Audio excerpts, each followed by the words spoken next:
نحمدہ ونصلی علی رسولہ الکریم اما بعد فاعوذ باللہ من الشیطان الرجیم بسم اللہ الرحمن الرحیم۔ میں تمام دیکھنے والوں کو میری طرف سے السلام علیکم ورحمۃ اللہ وبرکاتہ۔ امید ہے آپ سب خیریت سے ہوں گے۔ دعا ہے کہ اللہ جل شانہ آپ کی طرف بڑھنے والے ہر شر کو خیر میں بدل دے، آمین ثم آمین۔ آج کے سبق میں ہم سورۃ المطففین پڑھیں گے۔ آپ سے گزارش ہے کہ آپ اس سبق کو سنیں، بار بار سنیں اور اس کو سن کر اپنی تجوید کی غلطیوں کو درست کریں، اور صدقہ جاریہ کی نیت سے شیئر بھی ضرور کیا کریں، کیونکہ علم کا صدقہ کرنا اور بانٹنا یہ مال کے صدقے کرنے سے بھی زیادہ افضل ہے، کیونکہ مال علم سے بہتر ہے بے شک۔ تو آج کے سبق کا آغاز کرتے ہیں۔ اعوذ باللہ من الشیطان الرجیم۔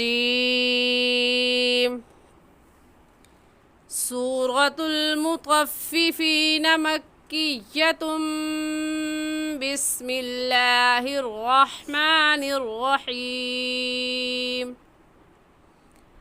ویل للمطففین۔ جی ویل لل پر ہم نے تنوین پر غنہ کیوں نہیں کیا؟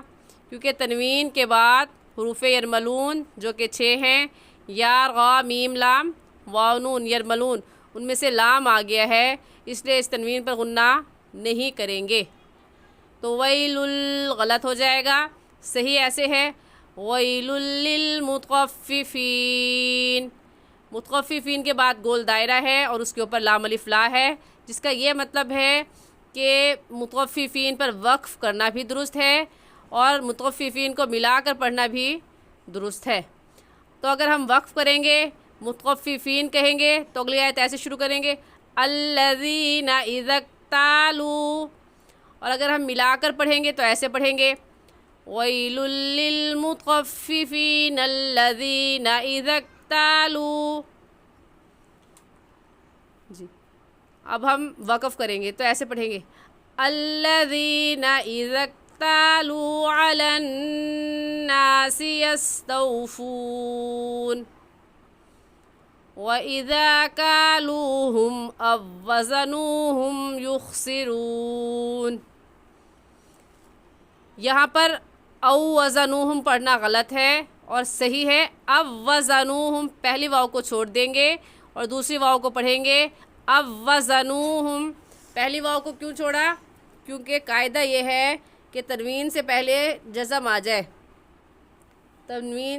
تشدید سے پہلے جزم آ جائے، تشدید سے پہلے جزم آ جائے تو جزم والے حرف کو چھوڑ دیتے ہیں اور تشدید والے لفظ کو پڑھتے ہیں۔ تو ہم نے جزم والے حرف کو چھوڑ دیا جو کہ پہلی واو تھی اور دوسری واو کو پڑھا، تو لفظ ایسے پڑھا جائے گا او وزنوہم یخسرون۔ الا یظن اولئک انہم مبعوثون۔ ہم پر ہم نے کیوں غنہ کیا؟ کیونکہ میم ساکن کے بعد میم آ گیا ہے۔ قاعدہ یہ ہے کہ میم ساکن کے بعد میم آ جائے یا میم ساکن کے بعد با آ جائے تو اس میم ساکن پر غنہ کرتے ہیں، تو ایسے پڑھا جائے گا انہم مبعوثون۔ غنہ ایک الف کی مقدار ناک میں آواز چھپانے کو غنہ کہتے ہیں۔ لیوم عظیم۔ یوم یقوم الناس لرب العالمین۔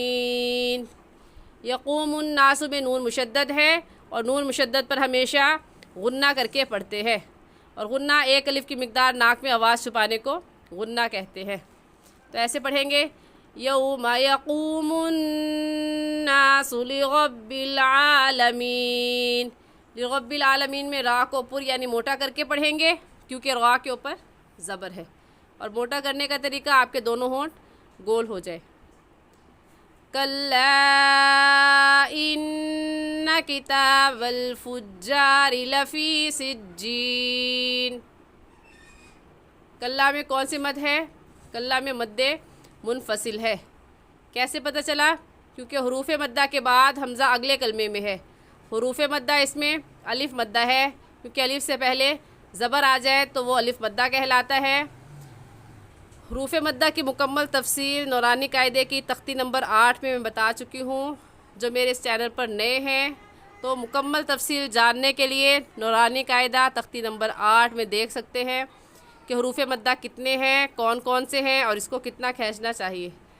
تو یہاں پر الف مدہ ہے، الف تو ہم نے دیکھا کہ حروف مدہ کے بعد حمزہ اگلے کلمے میں ہے۔ تو اگر حروف مدہ کے بعد حمزہ اگلے کلمے میں ہو، قاعدہ یہ ہے کہ اس مد کو مد منفصل اور مد جائز کہیں گے، اور اس مد کو 3 الف کے برابر کھینچ کر پڑھیں گے، نہ اس سے کم اور نہ ہی اس سے زیادہ۔ اور 3 الف کا ہمیں ایسے پتہ چلے گا کہ اپنے داہنے ہاتھ کی 3 انگلیوں کو بند کر لیں اور ایک ایک کر کے کھولیں۔ تو جتنی دیر ان 3 انگلیوں کے کھلنے میں لگے گی، اس مد کو اتنا کھینچیں گے، نہ اس سے کم اور نہ ہی اس سے زیادہ۔ تو یہ آیت ایسے پڑھی جائے گی، کَلَّا إِنَّ كِتَابَ الْفُجَّارِ لَفِي سِجِّينٍ وَمَا أَدْرَاكَ مَا سِجِّينٌ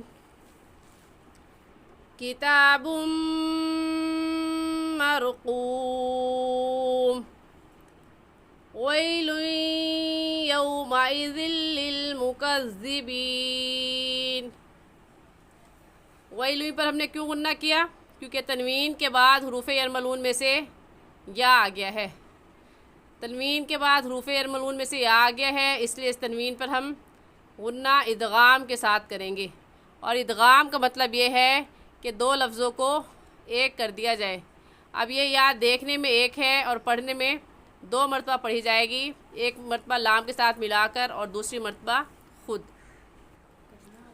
تو آیت کو ایسے پڑھیں گے، وَيْلٌ يَوْمَئِذٍ لِّلْمُكَذِّبِينَ الَّذِينَ يُكَذِّبُونَ بِيَوْمِ الدِّينِ وَمَا يُكَذِّبُ بِهِ إِلَّا كُلُّ مُعْتَدٍ أَثِيمٍ۔ وَمَا يُكَذِّبُ میں ذال نرم حروف میں سے ہے تو اسے نرمی سے پڑھیں گے، مخارج کا خیال رکھ کر پڑھیں گے۔